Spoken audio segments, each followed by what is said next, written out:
Почитувани граѓани, почитувани медиуми, ова неделно попладне ВМРО ДПМН продолжува со тематски трибини на кои што ќе зборуваме за актуелните случувања и она што навистина ги загрижува граѓаните на Македонија, тоа е високиот степен на криминал и корупција кој што владее. Овој пат под слоганот пораки од реалниот живот, затоа што она што го презентира власта нема никаква врска со реалности, со секојдневието кој што граѓаните во Македонија се соочуваат поради криминалот и корупцијата на власта. И она што можеме со сигурност да го кажеме е дека случајот Мерко ни покажа како вистински владеат СДСМ и ДУИ. И денес да се биде криминалец во Македонија, неверојатно е најлесната работа која што може да се направи, затоа што токму врвот на власта е тој кој што го стимулира и поддржува криминалот и корупцијата наместо да се бори против истиот. Она што Стейт Департментот го потврди е ставањето на Рамис Мерко на црната листа на Соединетите Американски држави уште еднаш покажа дека криминалот и корупцијата во врвот на ДУИ и СДСМ се приоритети, дека таму имаме луѓе кои што на вистина сериозно се занимаваат со подкопување на Македонија и развој на криминалот и корупцијата. Јас денеска ќе зборувам со пратеници и членови на извршниот комитет на ВМРО ДПМН. Добар ден за Драган Ковачки, Ели Панова и Бране Петрушевски, од кои што ќе имаме можност да слушнеме како институциите ги префрлуваат одговорностите една на друга, кои се случувањата кои што Ковачевски од една страна не ги гледа, од друга страна ги одобрува и какви незаконски набавки се вршат во ОТА. Јас ќе започнам со Ели и тука би сакала да отвориме една тема околу префрлувањето на вината на институциите. Ние можеме сите да се согласиме дека ваквиот начин на кој што делуваат СДСМ и ДУИ не е нов феномен, туку се случува континуирано. Од една страна имаме Државната комисија за спречување корупција, која што 4 години држи пресконференции на кои што кажува дека покренало некаква иницијатива, меѓутоа толку биле нивните законски можности. Од друга страна го гледаме обвинителството кое што вели дека немало доволно сознание за да се покрене обвинение и од друга страна ја имаме власта која што континуирано ги повикува надлежните органи да се справат со криминалот и корупцијата и да ги истражат сите сомненија за сторен криминал. Ваквото префрлување на вина само уште еднаш покажува дека власта е таа која што го стимулира криминалот и корупцијата наместо да се бори против истиот. Колку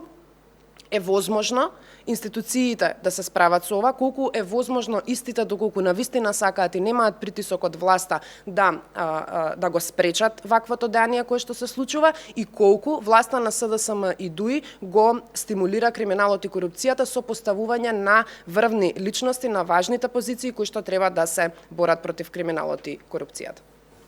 Ти благодарам, Марија. Пред да одговорам на прашањата кои што ми беа поставени, би сакала да дадам едно мое видување што во суштина значи црната листа на Соединетите Американски држави за владата од СДСМ и ДУИ. Веројатно за едни функционери кои што се на црната листа на македонскиот народ, ваквата црна листа на Соединетите Американски држави не значи ништо и веројатно ќе се обидат за неколку дена да ја затворат оваа тема како што ги затвараат сите други теми кои што се поврзани со висок криминал и корупција, кои што всушност се случува во редовите на ДУИ и СДСМ. Но она кое што во суштина би требало да значи една ваква црна листа на Соединетите Американски држави на една влада која што има искрени аспирации кон Европската Унија е нешто сосема друго. Тоа веројатно би значело дека е дадена една голема задача на правосудниот систем во Република Македонија, кој што всушност конечно мора да отпочне да функционира без двојни стандарди, бидејќи сум убедена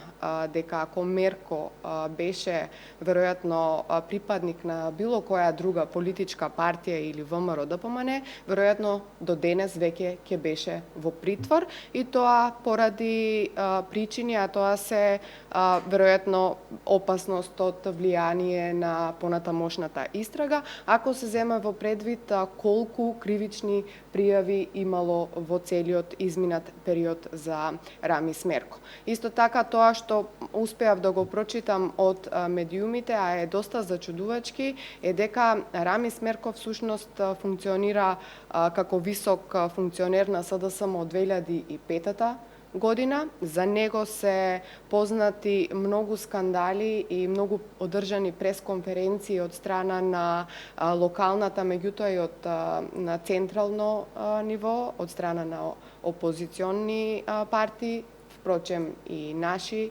пресконференции. Има поднесено кривични пријави против него, па дури еве гледаме дека одредени институции се обиделе да направат нешто, односно да покренат некаква процедура која што понатаму била спречена или зацкриена повторно од високи функционери на ДУИ. И ова е еден шамар, според мене, на ДУИ. Оваа црна листа би значела токму тоа, бидејќи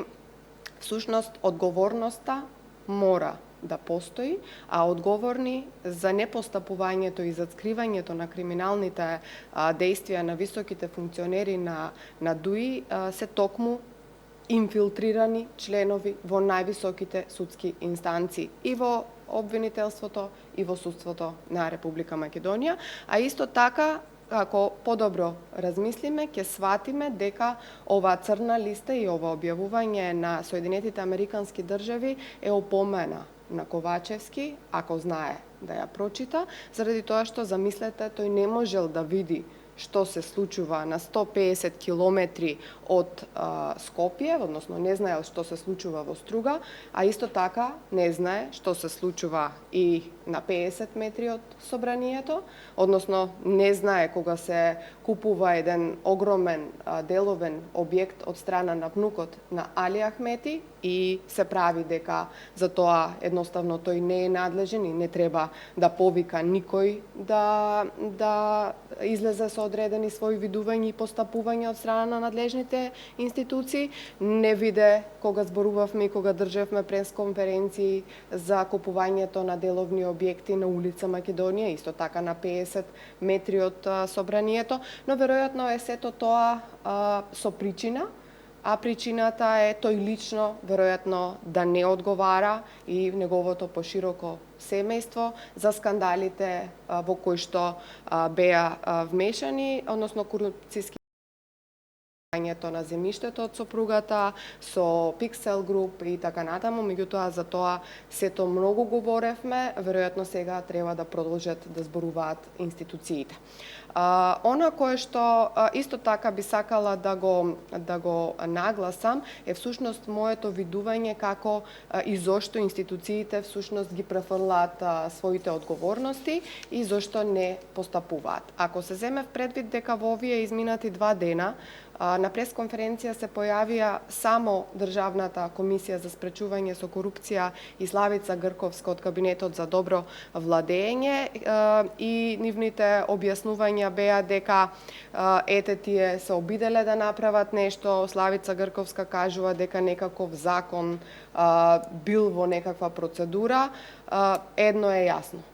Славица Грковска од една страна нема надлежност да презема било какви действија врз функционери од ДУИ и не ни очекував ниту јас, ниту некој од македонската јавност дека ќе превземе нешто, а од друга страна се прашувам зошто Билјана Ивановска од Државната комисија за спречување со корупција не излезе многу порано со оваа пресконференција со која што излезе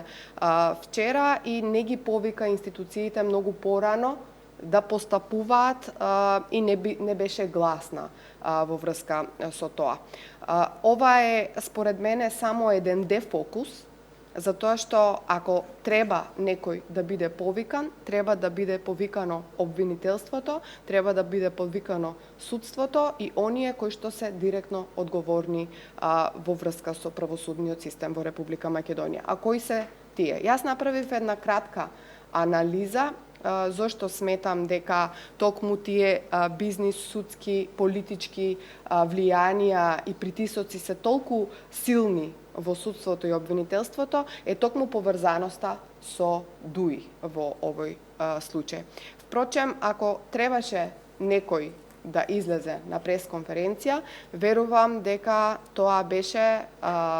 шефот на обвинителството за организиран криминал и корупција како прво. Значи, тоа е лице кое што беше непознато за македонската јавност, Ислам Абази. Ислам Абази е шеф на ова обвинителство од ноември месец 2022 година. Не очекувам дека ќе направи нешто, заради тоа што е многу близок со партијата ДУИ, веројатно е должен на ДУИ што се наоѓа на оваа висока функција, а во овој изминав период него го видовме исклучиво како ја повлече или ја расчисти истрагата за шефот на финансовата полиција, ми се чини, на Арафат Муареми. Значи, единственото нешто кое што има задача и кое што имаат во својата агенда да го направат е да ги заштитат високите партиски функционери или луѓе блиски до ДУИ. Понатаму, веројатно требаше на пресконференција уште вчера да излезе министерот за правда Лога и да ги повика институциите и да побара одговорност од овие институции кои што требало да постапуваат, меѓутоа и тој самиот е од струга. Не верувам дека не бил информиран за тендерските постапки и коруптивните криминали на Рамис Мерко, а веројатно го видел и како се вози со возилото, кое што ја разбранува еден известен период јавноста и, впрочем, еден од скандалите на кои што еве сме навикнати да ги гледаме секојдневно во македонската јавност. Понатаму, веројатно треба да се посочат, она кој што јас сум убедена дека треба да се посочат конкретно лицата кои што своевремено требало да покренат и да постапуваат. Видовме од известувањето на јавното обвинителство дека има 6 предмети кои што се во предистрага истрага, а се истите заглавени во јавното обвинителство во Струга. Веројатно, шефот на јавното обвинителство во Струга треба да биде следното лице кој што ќе биде повикано да ни каже во која фиока се чуваат тие предмети и исто така оние луѓе кои што се во институциите кои што треба да ги контролираат јавно обвинителските шефови, би рекла. Вишото јавно обвинителство во Битола, понатаму веројатно и координаторот во државното јавно обвинителство тука во Скопје, а тоа е веројатно лице кое што е непознато за македонската јавност, но многу познато за овие високи функционери на ДУИ кои што го веројатно чии што криминали веројатно ги зацкрива, а тоа е извесен Джелал Бајрами. Висок функционер партиски претходно, дури според тоа што го прочитав и заменик министер, и никој не знае како пристигнал да биде обвинител во државното јавно обвинителство во Скопје. Значи, имиња и презимиња се потребни за да се побара одговорност и потребно е да бидат посочени. Но како што слушнавте досега, сите имиња кои што ги посочив и високи функции кои што ги посочив се луѓе блиски до партијата ДУИ. Понатаму, веројатно, не би требало да ги иземеме и Советот на јавни обвинители, Советот на јавни обвинители за кој што ние многу знаеме да зборуваме во собранието, во кој што намерно се ставаат луѓе кои што имаат недоволни карактеристики за да бидат во тоа тело, да истражуваат и да покренуваат постапки против јавни обвинители и исто така членовите на судскиот совет заради тоа што имаше еден предмет за кој што прочитав, за кој што Мерко влијаел и кој што предмет застарел токму во судскиот совет и веројатно бил избришен од сајтот на судскиот совет пред да се постапи било како и токму е поврзан со судско влијание, односно влијание на мерко во судска постапка и тоа во судот во Струга. И токму таму повторно помага кадар на ДУИ, кадар кој што досега 100 пати ги повикувавме да си, еден од кадрите за кој што 100 пати до денес повикувавме да си поднесат оставка, а истиот е извесен Милјазим Мустафа. Што значи дека имињата и презимињата на високите функционери во судството се поврзани директно со ДУИ, мораме да ги повикуваме тие да постапуваат, меѓутоа верувам дека поврзаноста и спрегата помеѓу нив е премногу силна, така што веројатно до крај ќе излезе дека ќе останат неми. И што ни значи на нас и што и значи на македонската јавност, тоа што Рамиз Мерко изминатите денови ја замрзнал своето членство во ДУИ, кога сите овие наведени лица претходно веројатно не го замрзнале своето членство во ДУИ или не го замрзнале влијанието кое што го имаат од страна на ДУИ. Она кое што го очекувам во наредниот период не е ништо посебно, морам да кажам, ќе се обидат да ги затворат сите овие шпекулации со веројатно ново апсење на некој кој што воопшто не е поврзан со никаков криминал, само за да стават друга слика, да направат дефокус, ќе обвинуваат нешто и кога знаат дека немаат докази за тоа, меѓутоа за тоа рековме дека се мајстори, особено за спинување, лажење и клеветање и веројатно и ќе помине уште еден извесен период додека да се промени оваа власт, односно додека да се потврди она кое што цело време го зборува ВМРО-ДПМН, а тоа е итно тргање на канџите, на шепите, на влијанието на ДУИ од владата, од судството и обвинителството, за да може да продолжи да функционира правната држава во Република Македонија, да се ослободат институциите, на овие места да застанат луѓе кои што навистина ќе постапуваат и очекуваме ние дека ќе постапуваат, меѓутоа ако некои предмети застареле, јас верувам дека има предмети кои што не застареле и дека во наредниот период сериозно треба да се позанимаваме ние како идна власт со сето тоа. Ти благодарам. Ели, ако би требало да се заклучи нешто е дека само прогласените европјани, ДУИ и СДСМ, кои што континуирано веслаат на таа фраза во јавноста, добија потврда дека се далеку од европјани, туку дека се навистина луѓе кои што сериозно се вплеткани во големи криминали и во голема корупција. Го спомнавме судскиот совет, спомнавме воопшто и генерално за правосудниот систем и влијанието кое што го имаат преку инсталирани кадри на челните позиции, со што би се штител нивниот криминал и корупција. Меѓутоа, јас тука би сакала да отворим еден друг случај за кој што Драган Ковачки зборуваше изминативе денови и сосема е легитимно да го прашаме Ковачевски доколку не бил запознан за случајот Рамиз Мерко и за она што се случува во Струга, доколку досега никаде не слушнал и од никој не добил потврда дека Рамиз Мерко е човек кој што во Струга владее навистина со криминални дејанија, дали можеби е запознаен дека внукот на Али Ахмети е нов собственик на деловниот објект Соравија и како неговата фирма која што е формирана пред 9 години и нема никаков профит и нема никаква дадена услуга, е доходовна да направи купување на деловен објект во вредност од 30 милиони евра и она што можевме да го забележиме низ пресконференциите е дека дополнително има и нови детали околу внукот на Али Ахмети и неговата фирма. Па може ли на јавноста да и кажеме малку повеќе за тоа како криминалот кој што се случува и во Струга е нешто што се случува насекаде во Македонија? Да, благодарам Марија на прашањето. Да, така е. Многу убаво елабориравте и одлично елаборирање од страна на колешката Елипанова, која што даде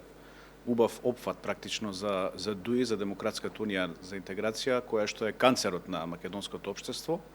и која што е општ впечаток, значи, за сите граѓани. Меѓутоа, очигледно е дека тоа не е впечаток за Социјалдемократскиот сојуз, односно за отпадоците на Сојузот на комунистите, како што јас ги нарекувам, кои што не можат да го видат криминалот кој што се случува токму во нивните редови. Односно, ако не го гледаат криминалот, тоа значи дека се тотално неспособни, а ако го гледаат и го прикриваат криминалот, односно го поддржуваат криминалот, тоа значи дека тие се соучесници во криминалот и дека заедно ги делат парите, односно дека се пајташи во крадењето на народните пари. Она што ме прашувате поврзано со внукот на Али Ахмети и за неговото купување на ексклузивниот трговски центар во центарот на Скопје е прилично сериозна тема, за која што македонската јавност не смее да остане нема, не смеат да останат неми ниту македонските институции, почнувајќи од обвинителството, од антикорупцијската комисија, меѓутоа секако тука најповикан е премиерот Ковачевски.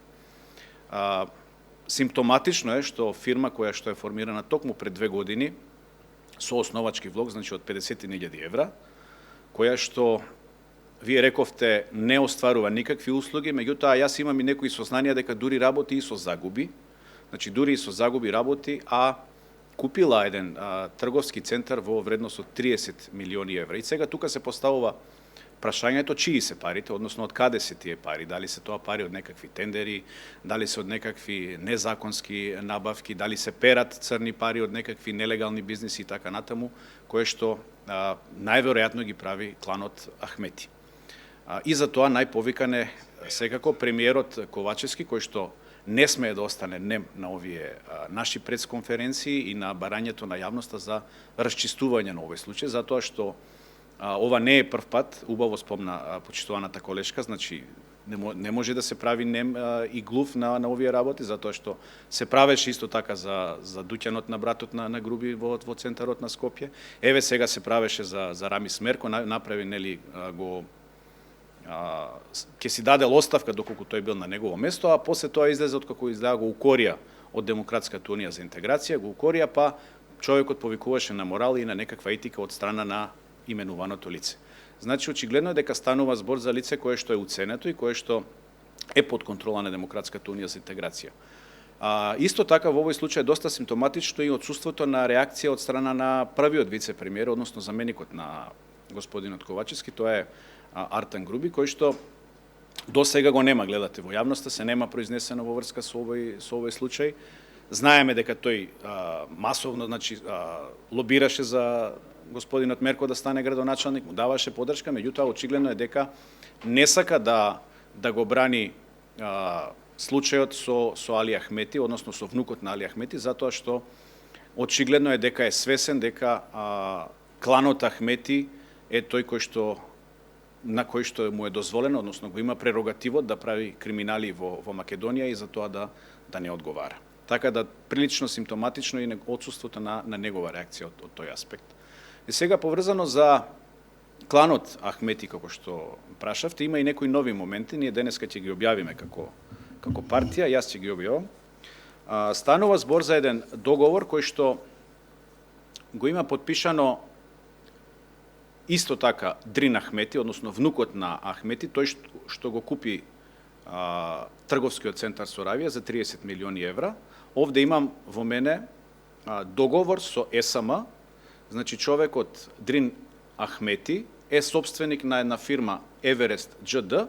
која што има концесија за ископ на варовник и таа концесија е некаде 16-17 години, значи добиена е уште во времето на претходната влада на Социјалдемократскиот сојуз и на ДУИ. Договорот што пред мене го гледате се однесува на купо-продажба, значи на варовник од страна на СМ и изнесува околу 3 милиони и 600 илјади денари. Значи станува збор за фирма која што е од кланот на Ахмети, која што склучува договор со државната СМ, значи ги троши народните пари. Симптоматично исто така до нас стигна информација дека оваа фирма има само еден вработен. И сега, доколку е тоа така, се поставува прашањето како може тој вработен да подготви и тендерска, односно апликација за тендерска документација, како може да ги врши ископите и така натаму. Значи, прилично сериозен случај исто така како овој со Соравија, што беше со купувањето на Соравија и за кој што треба да се заинтересираат институциите. И овде ќе повикам уште еднаш ДКСК, односно антикорупцијска комисија, да не се повикува и да не се правда дека немала право да истражува, односно да утврдува затоа што не се работело за именувано и избрано лице. Одма ќе кажам, во законот многу јасно е предвидено кои се блиски лица, точно е предвидено што значи блиско лице на функционерот, значи има дефиниција за таа работа, нека се прочитаат тие работи и ќе се види дека веднаш може ДКСК да постапува, доколку некој и одобри, односно и даде можност тоа да го направи, значи да не се амнестира и антикорупцијска комисија од овој случај. Исто така, го повикуваме и премиерот Ковачевски да се произнесе за овој случај, значи дали знаел за оваа ситуација, за фирмата на внукот на Ахмети, дека земале, односно испумпувале пари од ЕСАМА на овој начин, доколку не знаел, зошто не знаел и сега откако дознава, што ќе превземе. Дали ќе побара некаква одговорност и дали планира во иднина да спречи, односно да стимулира вакви активности. Мислам дека многу е јасно она што се случува во Македонија. Власта на ДУИ и на СДСМ практично ја исплячкаа државата, ја доведоа на еден питачки стап, значи гледате дека нив не ги интересира практично ништо од подобрувањето на животот, она што го ветуваат, туку ги интересира како да ги наполнат своите џебови, да останат што е можно еден ден повеќе на власт, за да можат дополнително да крадат. Она еврореторика што ја кажуваат, што ја споменавте и ви и колешката Ели Панова, мислам дека е крајно неодговорна и несериозна, затоа што ако веќе се повикуваат на еврореториката, нека ги погледнат копенхашките критериуми и тамо точно стои во економските слободи, точно стои дали лице кое што е близок функционер на власта може да има приоритет при набавка, при склучување на договори со државата, односно треба сите лица да имаат еднакви, односно фер шанси при апликацијата, односно при користењето на државните ресурси. Во моментов тоа не е така и тоа ќе биде една од најголемите кочници на Република Македонија на патот кон Европската унија. Значи да не го залажуваат народот со некаква европска реторика, затоа што токму го прават спротивното. Ти благодарам, Драган, ако би требало да го предвидам одговорот кој што го побара од Ковачевски, за истиот би кажала дека повторно ќе кажа дека не е запознаен, дека не знае што се случува, дека тоа се приватни фирми и дека можеби би требало да се обратиме до приватните фирми. Така функционира оваа власт. Приватни фирми, извинете што прекинувам, приватни фирми, меѓутоа народни пари се во прашање. Точно така. Така функционира оваа власт, се обидува да го манипулира македонскиот граѓанин, се обидува да користи манипулации кои што ќе се обидат можеби на краток рок само да ги задржат некој ден повеќе на власт, меѓутоа каде и да се свртиме, во кој дел и сегмент да погледнеме и ако малку навлеземе во ситуацијата, како што е и овој случај, излегуваат се поголеми и поголеми криминали. Јас верувам дека можеби во иднина ќе најдеме токму оваа фирма како ќе работи и ќе земе некој тендер на коридорот 8 и 10Д и така ќе продолжи да се развива ова криминално деяние кое што го прават Ахмети, Дуи и Ковачевски и СДСМ. Меѓутоа, кога зборуваме за криминалот и корупцијата, не можеме да не ја спомнеме и безбедноста. Брене, токму ти изминативе денови зборуваш за една сензитивна тема, која што поради сензитивноста на информациите кои што ги поседуват и поради тоа што станува збор за државна тајна, не можеме на јавноста да образложите и да ја кажете детали кои што се однесуваат на вистина за сериозна тема, тоа е незаконска набавка за следење на комуникациите, која што практично можеме да заклучиме од она што го слушнавме во јавноста дека е сериозна работа, дека е стекната на незаконски начин, без дадено одобрение, спротивно на законот и дека буквално може да ги следи сите комуникации кои што се случуваат и на вистина е нешто што треба да не загрижува, затоа што тука се отвараат многу потпрашања на кои што власта е таа која што треба да ги даде одговорите за какви потреби се прави оваа набавка, кои се потребите за да постои едно вакво следење на комуникациите, на сите комуникации во Македонија и кој е тој кој што си дозволува на незаконски начин да ја подкопува безбедноста на Македонија и на македонските граѓани во целина, а наспроти тоа во јавноста се презентираат на вистина огромни криминални скандали кои што тие практично сакаат и да ги скријат. Може ли да објасните објасниме нешто повеќе од она што го имате како информација. Апсолутно ти благодарам. Најпред, Марија, ќе ми дозволиш, инспирирано од дискусија на почитуваните колеги, да споделам една информација. Премногу симптоматично е ова незнаење или вака правење наивен пред јавноста од страна на Ковачевски за сите овие криминали кои што ВМРО ДПМН буквално секојдневно им ги црта, за да вака ноншалантно велат дека не слушнали и не знаеле. Дури зачудувачки е како не знаел Ковачевски дека неговата сопруга купила државно земјиште за 70 денари квадрат, дури тоа би го нарекол и потценување на интелигенцијата на јавноста. Меѓутоа, со какви луѓе се обкружени или се во коалиција или се дружат овие од власта и пред се мислам тука на Ковачевски. Тој пред 2 дена беше во посета на општина Старо Нагоричане, каде при посетата беше во една предпријатие, една печатница која се вика Еврос од Старо Нагоричане и вака доста пиаровски помпезно се сликаше, снимаше видеа, фалејки се како владата успеала да им помогне на малите и средните предпријатија во овој изминат период на економска криза, без при тоа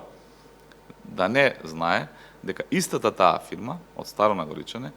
е печатница која што во 2008 година при спроведување на акцијата Пепел во која беше уапсен Бајров Шебдил, исто така учествувала како печатница која ги печатела пакувањата на тие незаконски нелегални произведени цигари во тогашниот Тутунски комбинат Куманово. При истата акција на лице место се уапсени собственикот, како ги горат и ги палат доказните материјали за истото уапсен, си имал одговорност, лежал затвор. Такви ликови, такви луѓе се обкружени овие од власта наспроти нас кои што како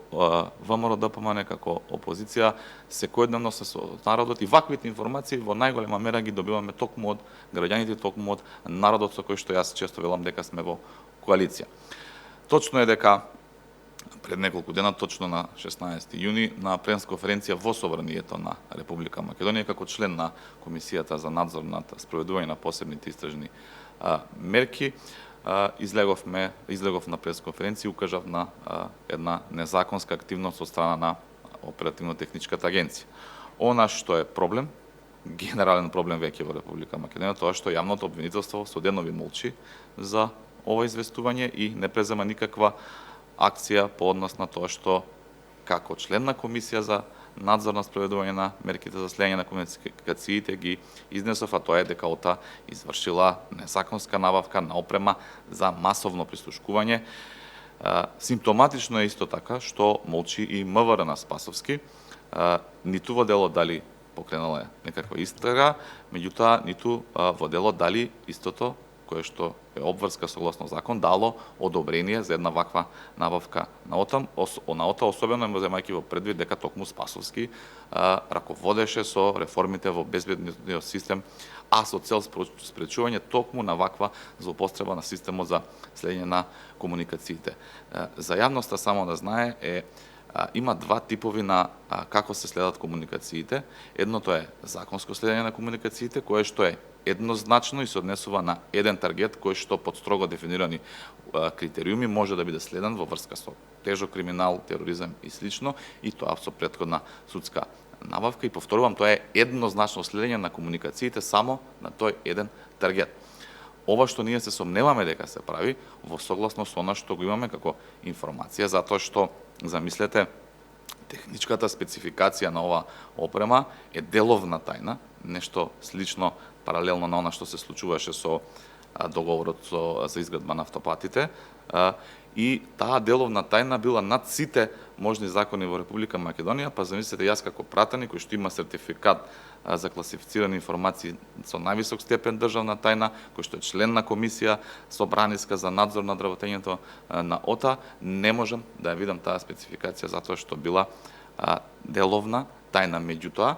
се отвара проблемот, нас никој не убеди на таа комисија дека таа опрема ќе овозможи законско следење, туку напротив, ни пробуди сомневања дека токму таа таква опрема и начинот на кој што ни беше презентирана овозможува масовно прислушкување. Што е масовно прислушкување? Тоа е кога државата ги собира сите можни комуникации и потоа истата за своји потреби ги филтрира. Вакво прислушкување е својствено исклучиво за тоталитарни системи и не е пракса и не е познато во европски развиени држави. Значи дека власта сега е на пат буквално да спроведе масовно кршење на правата на 2 милиони граѓани во Република Македонија. Сега единствената пречка за ова незаконско масовно прислушкување се мобилните оператори, кај кои што внатре во нивниот систем, во нивните мрежи треба да биде инсталирана оваа опрема за прием на комуникациите. Ја би искористил оваа трибина и јавно да поставам прашање дали ОТА или Димитар Ковачевски лично врши притисок врз мобилните оператори за користење на оваа опрема која ОТА ја има незаконски набавено, а се со цел да се овозможи масовно прислушкување на 2 милиони граѓани во Република Македонија. Би искористил исто приликава да апелирам до мобилните оператори да не подлегнуваат на притисоците од власта, бидејќи сакам да ги информирам дека сите членови на Комисијата за надзор на спроведување на мерките за следење на комуникациите, буквално сите, и од опозиција, и од власта, имаат утврдено дека ОТА купила опрема без почитување на законската регулатива и за тоа го имаме известено јавното обвинителство. Мобилните оператори мора и се должни да внимаваат и доколку имаат било какви притисоци, истите се должни да ги пријават во јавното обвинителство. Ќе искористам и можноста да апелирам до власта да прекине со самоволието, бидејќи со тоа ја загрозува меѓународната репутација на Република Македонија, како и довербата кои што нашите странски партнери ја имаат во Република Македонија. Не може да се повикуваат на европски интеграции само заради пиар и вординг, мора на дело да ги покажат и да ги практицираат европските вредности. Овозможување на масовно прислушкување на 2 милиони граѓани, следење на целокупната нивна комуникација е се само не европска вредност и е се само не нешто што треба да биде пракса во Република Македонија. Бране, навистина загрижува ова што го слушаваме и податоците кои што, иако можеби се во мала мера, сепак се доволни за да ни стане јасно за каков систем практицира ДУИ СДСМ од позиција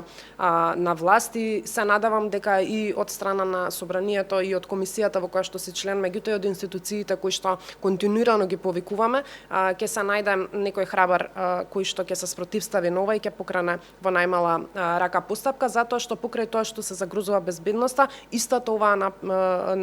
опрема е набавена по незаконски начин, што е уште еден криминал и уште една корупција. И јас ќе ви се заблагодарам на сите вас за денешното излагање, затоа што навистина имавме што да слушнеме и ВМРО ДПМН во иднина ќе продолжи со вакви трибини под слоганот пораки од реалниот живот, затоа што нема да престанеме да ги анализираме состојбите кои што секојдневно се случуваат. Имаме навистина големи